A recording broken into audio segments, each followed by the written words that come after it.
Pakistani drama industry की एक बड़ी और खूबसूरत अदाकारा। वही पाकिस्तान जहां जब कोई एक्ट्रेस पॉलिटिशियन के खिलाफ बोलती है तो आम तौर पर यही सुनाई देता है कि वो खुद वहां क्यों गई थी। लेकिन इस बार मामला कुछ और है। ये मामला बेसिकली शादी का है। एक तरफ है मुस्लिम लीग नवाज के सूबाई वजीर साकिब खान चद्दड़ और दूसरी जानिब उनके साथ बल्कि उनके मद्दे मुखालिफ पाकिस्तानी ड्रामा इंडस्ट्री की एक खूबसूरत और बड़ी वही अदाकारा यानी कि मोमिना इकबाल। अब हर एक आम इंसान के जहन में पहला सवाल यही आ रहा है कि आखिर यहाँ तक नौबत पहुँची कैसे है। इन दोनों के रिश्ता जुड़ने की कहानी तो हमने इस वाले थिंग के व्लॉग में बता ही दी थी, लेकिन ये रिश्ता टूटा कैसे, इस पर पूरा पाकिस्तान बात कर रहा है और आज के इस व्लॉग में हम यही जानेंगे। आप सब्सक्राइब करें और मैं कहानी शुरू करता हूँ।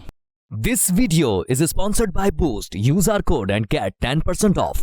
तो मोमिना इकबाल और साकिब चद्दड़ का ये रिश्ता अब NCCIA में डिस्कस हो रहा है। NCCIA यानी कि national cyber crime investigation agency, जिसने खुद इस केस की FIR दर्ज की है, वो भी फॉरेंसिक एविडेंस की बुनियादों पर। ये वही रिश्ता है जिसे सबसे पहले मोमिना ने तोड़ा, लेकिन साकिब नहीं माना। साकिब के वकील ने खुद एक्नॉलेज किया है कि उसने मोमिना को शादी का प्रपोजल दिया था। 2022 और 2023 में उनका बाकायदा राब्ता रहा, लेकिन जब मोमिना को मालूम हुआ कि वो ऑलरेडी मैरिड है तो उसने साकिब चद्दड़ से फौरी तौर पर ताल्लुकात ख़त्म कर दिए। अब थिंक ला रहा है think travels. Now you can plan your vacations and tours with think travel. Contact us and get 10% of.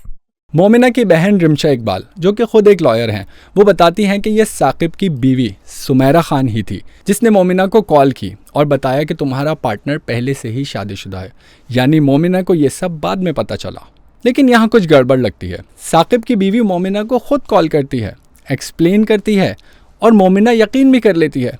यहाँ तक कि रिश्ता भी ख़त्म कर देती है और मूव ऑन भी कर लेती है। अच्छा, ये सब वॉइस कॉल की बात नहीं हो रही है। इन दोनों ख़वातीन के दरमियान वीडियो कॉल हुई। हाउएवर, साकिब को ये बात मंजूर नहीं थी। ये वही मोमेंट है जहां मामला ज़ाती नाराज़गी से निकलकर एक सस्टेन्ड कैंपेन की शक्ल इख्तियार कर गया। अब यहाँ थोड़ा सा फ्लैशबैक में चलना होगा। 2023 में जब मोमिना की खुद मंगनी हुई थी तो वो कैसे किसी और के साथ नई शुरुआत कर सकती है, क्योंकि मोमिना ने अपनी FIR में ये इल्ज़ाम लगाया है कि साकिब ने भी झूठी इंफॉर्मेशन फैलाकर उसकी वो वाली इंगेजमेंट तोड़वाई थी। शायद इसीलिए साकिब उसे मूव ऑन नहीं करने दे रहा। चले खैर, फ्लैशबैक से बाहर आते हैं। 2026 में मोमिना ने हमजा हबीब से शादी की तैयारी शुरू की और फिर ये मामला एक और नए लेवल पर चला गया।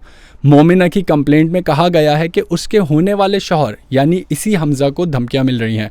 उसकी बहन रिमशा के फ़ोन पर थ्रेटनिंग मैसेजेस आ रहे हैं और उसके घर वालों को भी कॉल्स मिल रही हैं। सिर्फ यही नहीं, बल्कि उनका तो ये भी कहना है कि व्हाट्सएप पर AI जनरेटेड इमेजेस और वीडियोस भेजी गई हैं जो कि ज़ाहिर है गैर अखलाकी हैं और मोमिना की रेपुटेशन को नुकसान भी पहुंचा सकती हैं। इसके अलावा ये भी एलिगेशंस हैं दोस्तों। मोमिना का इस FIR में मज़ीद कहना है कि अगर उसने शादी की तो मोमिना की एक नाजेबा प्राइवेट वीडियो को लीक कर दिया जाएगा। अब साकिब की बात करें तो मोमिना ये दावा भी कर रही है कि इस इन्वेस्टिगेशन से पहले ही साकिब ने रिपोर्टेडली डेटा डिलीट कर दिया था अपने मोबाइल से। तो फिर धमकियां कौन दे रहा था? किसके पास आखिर थी उनकी नाजेबा वीडियोस? खैर, 20 मई 2026 को बगैर नाम लिए मोमिना ने इंस्टाग्राम पर एक स्टोरी लगाई जिसमें उन्होंने कहा कि PMLN के एक MPA ने उन्हें लंबे अरसे से धमकियां दी हुई हैं। उन्होंने मजीद लिखा कि मैंने FIA और NCCIA से एक्शन की दरख्वास्त भी की है, लेकिन उन्होंने नहीं लिया। उन्होंने ये भी कहा कि मैं CM मरियम नवाज से डायरेक्टली अपील करती हूँ कि वो बगैर किसी तरफदारी के कानून के मुताबिक एक्शन लें।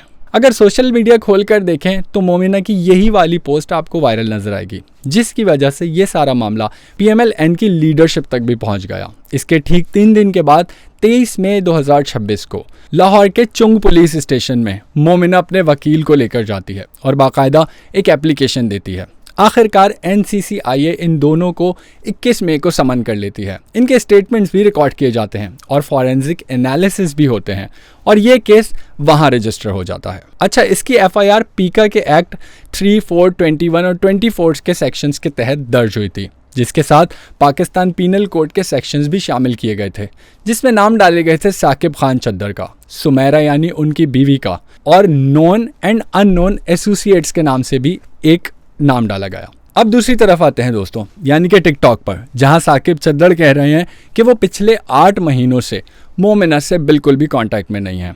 उन्हें तो ये भी नहीं पता था कि मोमिना की शादी हो गई है। वो कहते हैं मैंने मीडिया पर ये खबर देखी। साकिब चद्दर ने तो ये तक कहा दोस्तों कि ये मोमिना के ही शौहर हैं जो उनकी कोई पुरानी वीडियो दिखाकर उन्हें धमकी दे रहे हैं। वो तो कह रहे हैं मुझसे मोमिना की माँ ने कॉल पर माफ़ी मांगी है। इवन वो मोमिना इकबाल का भी नाम ले रहे हैं कि उन तक ने माफ़ी मांगी है। तो साकिब चद्दर के मुताबिक मोमिना इकबाल वुमेन कार्ड खेल रही हैं। ऐसे में साकिब चद्दर के वकील यानी कि मियां अली अशफाक मंजर पर आ जाते हैं और वो कहते हैं कि साकिब और मोमिना 2020 से लेकर 2021 तक दोस्त ज़रूर थे, शादी के करीब पहुंचे भी थे, लेकिन हो ना सकी। और साकिब ने 5 सालों में मोमिना को महंगे तोहफ़े पहुंचाए और उन पर ढेर सारा पैसा भी खर्च किया। साकिब ने तो ये तक क्लेम किया है कि हमजा यानी कि मोमिना का शौहर वो अब भी उन्हीं की दी हुई गाड़ी चलाता है, जो कि साकिब चद्दर कहते हैं मैंने गिफ्ट में दी थी। जबकि मोमिना इससे कंप्लीटली डिसएग्री करती हैं, वो भी अपने इंस्टाग्राम पर। और इन फॉरेंसिक रिपोर्ट के एनालिसिस में मोमिना इकबाल को आए हुए एक थ्रेटनिंग मैसेज का फ़ोन नंबर साकिब चद्दर से लिंक भी पाया गया है। और तो और मोमिना के फ़ोन से वो वीडियोज़ भी रिकवर की गई हैं जो उन्हें ब्लैकमेलिंग के लिए इस्तेमाल की गई थी। मोमिना इकबाल की बहन यानी रिमशा इकबाल ने NCCIA को एक स्पेसिफिक वीडियो भी सबमिट की है और उसी एविडेंस की बुनियाद पर वहां पर यानी कि NCCIA में ये केस रजिस्टर हुआ है। गुज़िश्ता रोज़ यानी कि 5 जून 2026 को लाहौर के सेशन कोर्ट ने साकिब खान चद्दर को प्री अरेस्ट बेल दे दी है और कहा है कि 24 जून तक उन्हें कोई गिरफ्तार नहीं कर सकता। इस पर एडिशनल सेशन जज इरफान अहमद ने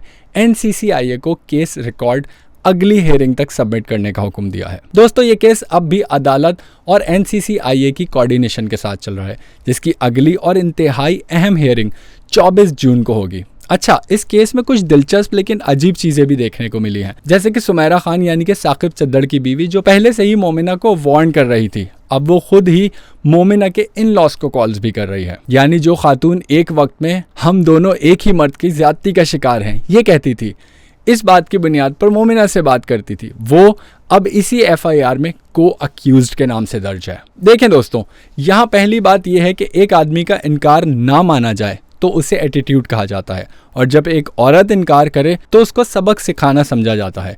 ये सोच वही मसला है जिससे ये पूरी सिचुएशन पैदा हुई है। अब अगर कानून के मुताबिक बात की जाए तो पीका एक्ट 2016 के तहत साइबर हरासमेंट, ब्लैकमेलिंग और अनलॉफुल सर्वेलेंस संगीन किस्म के जराइम हैं, और फॉरेंसिक एविडेंस अगर कोर्ट में साबित हो गई तो साकिब चद्दर को सजा होने से कोई रोक नहीं पाएगा और ना ही उन्हें कोई बेल बचा सकेगी। और ये भी याद रखें कि पॉलिटिकल कनेक्शन ने पहले ही NCCIA और FIA को एक्शन लेने से रोका था। ये भी एक ऐसा पैटर्न है जिस पर लाजमी बात होनी चाहिए। तीसरी और आखिरी बात जो सबसे अहम भी है, मोमिना का ये केस इसलिए भी आगे बढ़ा, इसलिए भी मंजर पर आया और वायरल हुआ क्योंकि उनकी बहन लॉयर है, उनके पास रिसोर्सेज हैं, वो सोशल मीडिया पर आवाज़ उठा सकती हैं और CM तक अपील भी पहुंचा सकती हैं। पाकिस्तान में हज़ारों ख़वातीन ऐसी हैं जिनके साथ ये सब होता होगा, लेकिन उनके पास न वकील होता है, उनके ना फॉलोअर्स हैं, ना वो TV पर आती हैं और ना कोई रिसोर्सेज हैं, और ना ही उन्हें सुना जाता है।